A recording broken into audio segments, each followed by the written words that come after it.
Bismillahirrahmanirrahim. Assalamualaikum warahmatullahi taala wabarakatuh. Alhamdulillahirabbil alamin wassalatu wassalamu ala asyrafil anbiya wal mursalin wa ala alihi washabbihi ajmain. Alhamdulillah, bersyukur kepada Allah Subhanahu wa taala kerana kita dapat lagi dipertemukan dalam sesi perkongsian ilmu faraid, belajar faraid. Okey. Pada pertemuan kali ini kita akan menyambung kepada komponen kaedah agihan faraid dan tumpuan kita ialah kepada kaedah at-ta'sil. At-ta'sil ya. Dalam pertemuan yang lepas kita telah menghuraikan salah satu kaedah agihan iaitu saringan kepada setiap waris, iaitu mereka yang dapat ataupun tidak, yang dikenali sebagai al-hajab. Sekarang kita akan tertumpu kepada agihan at-ta'sil, iaitu cara apabila melibatkan pecahan ataupun tidak. Okey. Ta'sil ni penting ya apabila melibatkan pengiraan, iaitu untuk kita mengetahui nilai pembawah sekiranya melibatkan sesuatu pecahan ataupun sekiranya waris hanya melibatkan asabah sahaja, juga memerlukan kepada penentuan nombor bagi bilangan yang boleh disamakan. Dalam kaedah ataupun langkah yang pernah kita sebut sebelum ini ialah selesaikan pengiraan bermula dengan penentuan asal masalah. Itulah yang kita ingin jelaskan berkaitan dengan at-ta'sil. Sebelum kita huraikan dengan lebih detail, kita bagi dahulu definisi ataupun apakah yang dimaksudkan dalam kaedah at-ta'sil dalam ilmu faraid. Pertamanya, perkataan at-ta'sil ini adalah perkataan bahasa Arab daripada perkataan as-salah yang bermaksud asas kepada sesuatu atau yang terbina di atasnya sesuatu perkara ataupun asal ataupun diambil daripada perkataan asal. Tetapi dalam ilmu faraid ialah proses untuk menghasilkan angka terkecil, dan angka itu akan dinamakan dengan asal masalah yang boleh dibahagikan kepada setiap waris yang berhak tanpa berlakunya pecahan.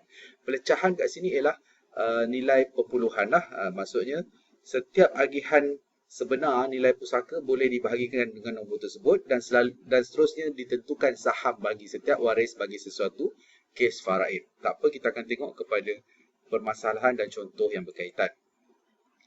Okey, apabila kita menceritakan at-ta'sil dalam ilmu faraid, dia hampir menyerupai ataupun apabila kita melibatkan pengiraan tidak melibatkan pecahan, fraction. So dalam ilmu matematik, asal masalah hampir menyerupai penentuan nilai secara gandaan yang paling kecil yang dikenali dengan gandaan sepunya terkecil.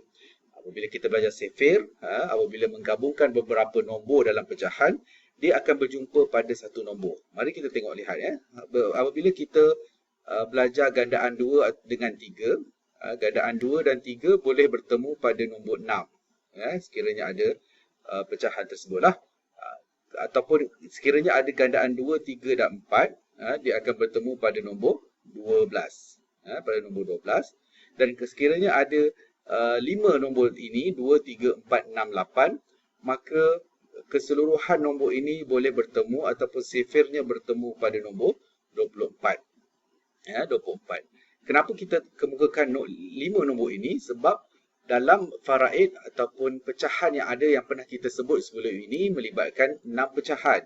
2/3, 1/2, 1/3, 1/4, 1/6 dan 1/8. 6 pecahan ini pula hanya melibatkan 5 nombor, iaitu nombor bawah itu adalah 2, 3, 4, 6 dan juga 8. Ini adalah formula biasa apabila kita belajar dalam matematik. Antara 3 dan 2 boleh bertemu dengan nombor 6, 3 dan 4 boleh bertemu dengan nombor 12, begitulah seterusnya. So, konsep at-ta'sil ini ialah bagaimana kita nak menentukan nilai pembawah yang sama.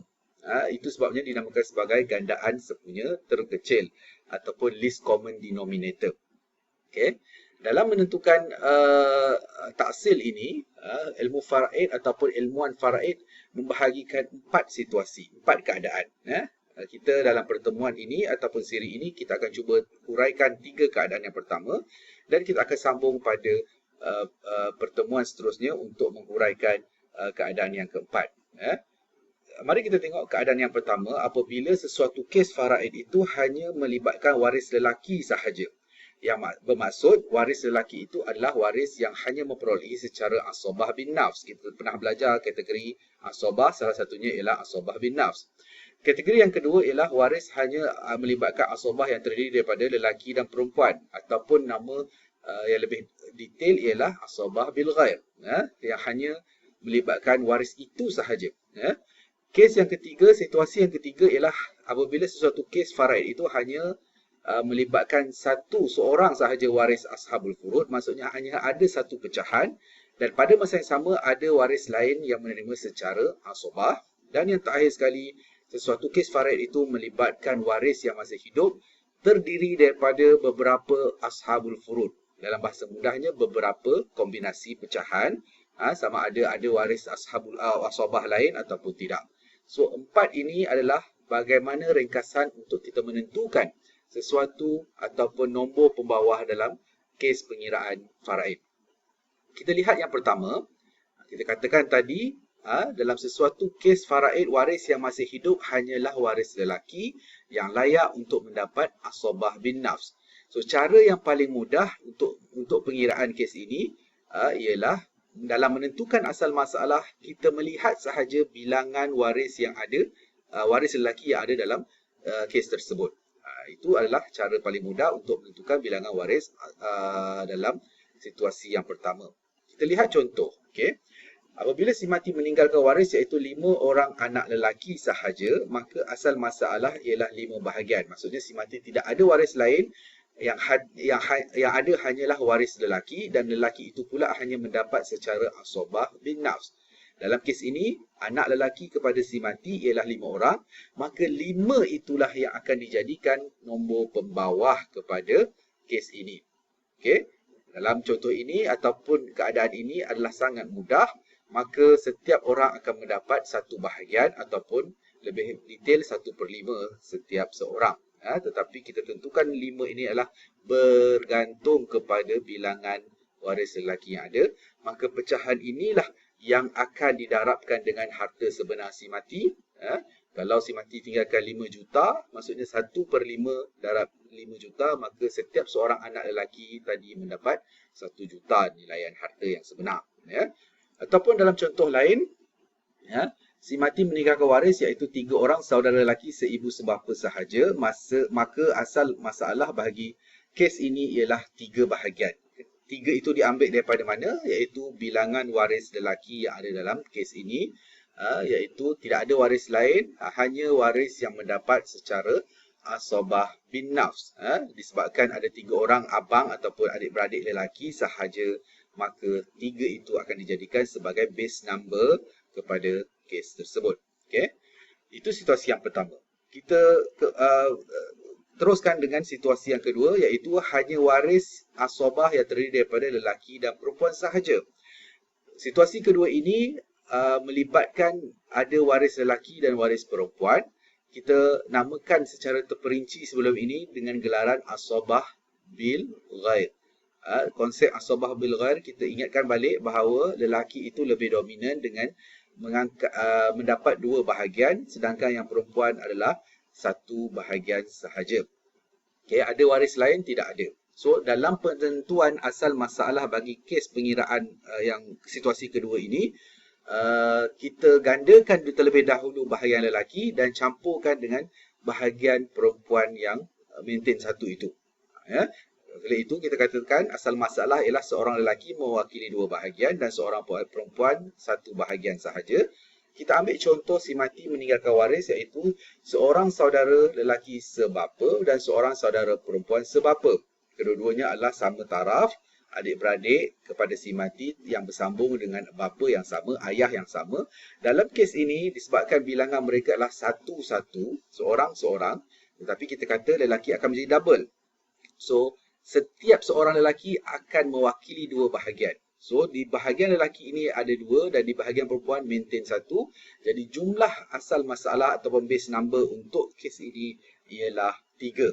So, saudara lelaki akan mendapat 2/3 dan saudara perempuan si mati akan mendapat 1/3.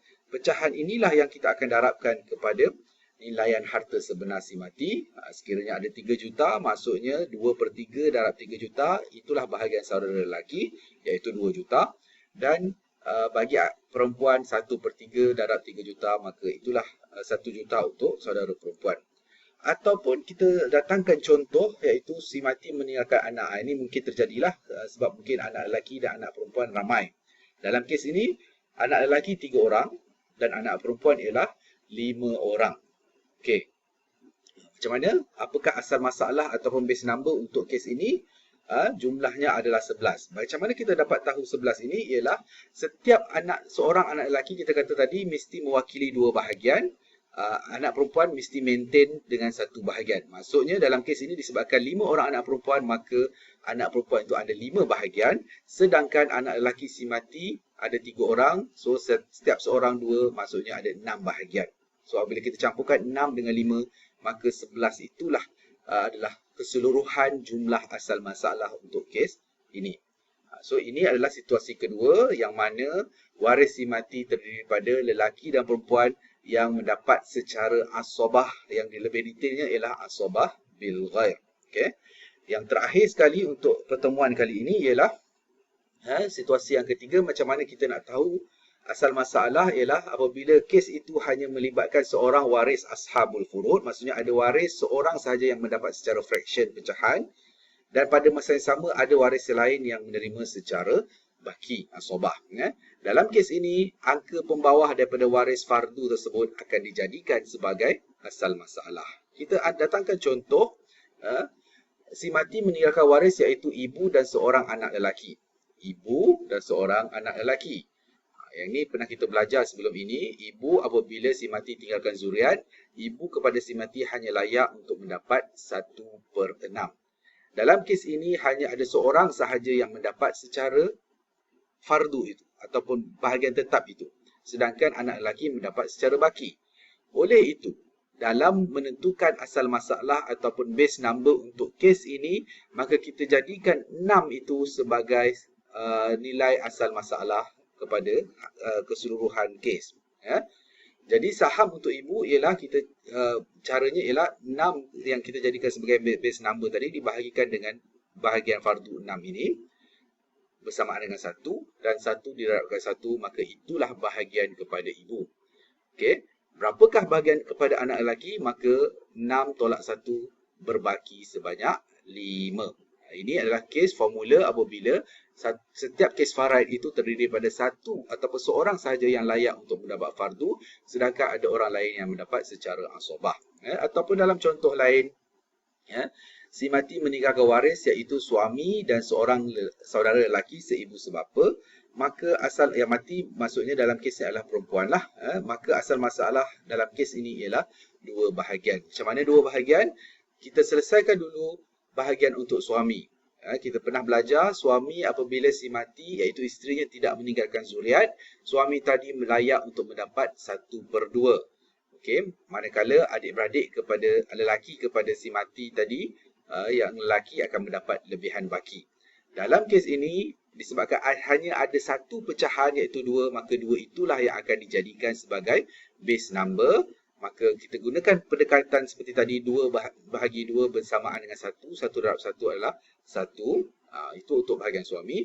Dan bakinya 2 tolak 1 ada lagi sebanyak 1 bahagian. So pecahan akhir inilah yang akan didarabkan dengan harta sebenar si mati. So itulah dia 3 situasi yang pertama, bagaimana taksil itu dapat ditentukan, iaitu 1 adalah waris lelaki sahaja, 2 waris lelaki dan perempuan. Kedua-dua situasi pertama dan kedua ini dapat secara asobah, dan yang ketiga adalah hanya melibatkan 1 waris yang mendapat fardu dan ada waris yang berbaki. InsyaAllah pada pertemuan yang akan datang kita akan ceritakan situasi yang keempat, iaitu apabila melibatkan beberapa kombinasi pecahan fardu dalam sesuatu kes faraid. Untuk itu mudah-mudahan memberi manfaat. Wabillahi taufiq wa hidayah. Wassalamualaikum warahmatullahi taala wabarakatuh.